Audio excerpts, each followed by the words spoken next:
NTPC is one of the oldest, if not the oldest, advocacy organization that is by trans, for trans, led by trans people in the nation. And so it is important to know not only how far we've come, but actually where we've come from.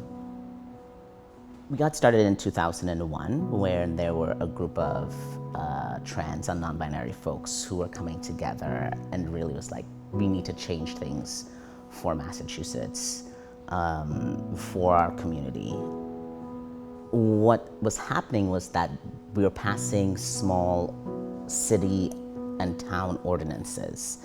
MTPC was sort of the architects to bring the first legislative bill about trans equal rights.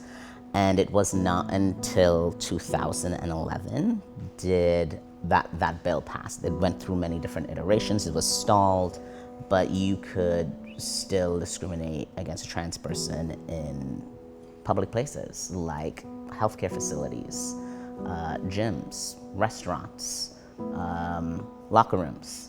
And after that, when it was signed into law, there was enough opposition for it to be put back on the ballot, on the 2018 ballot, November ballot. And we knew that if this law was repealed, the potential for all the other laws that protected trans people were definitely in danger. So we needed to secure this, and then ensued the Yes on 3 campaign, which was co-chaired by MTPC as well as Freedom for All Americans. And so we became Freedom for All Massachusetts. I feel like I am a broken record when I say this, like the laws only go so far, right? Laws and policy only go so far. It's really about a culture shift, making that connection as just a human being, right?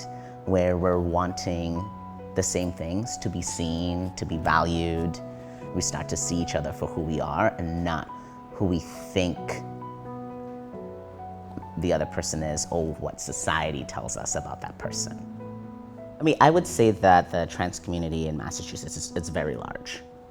It's probably about a little under 45,000 folks. And when I came on as executive director in 2019, one of the things that was really important to do was a needs assessment of the community. People are struggling.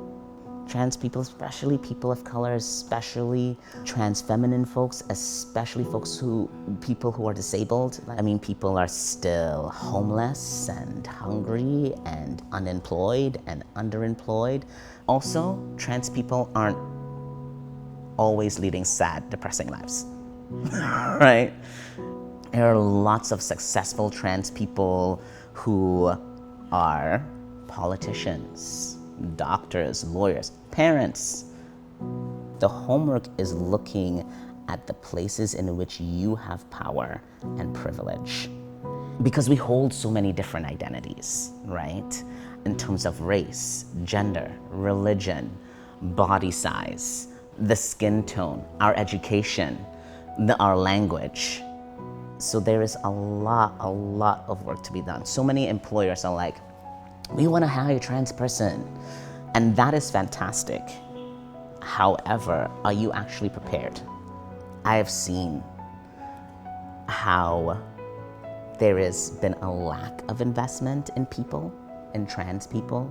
Things to do to advance in your career, really build up their leadership while at the same time working with employers like MTPC does to train them, to support them while they are developing their policies, the culture within their company to be supportive employers. And so hopefully that will be a bridge. My dream for a trans community in the future, we just see each other as people and for who we are, right? For our character. I have hope and belief because I have a vision, have a goal, have something to strive towards, to reach for, to build with others. and that is exciting.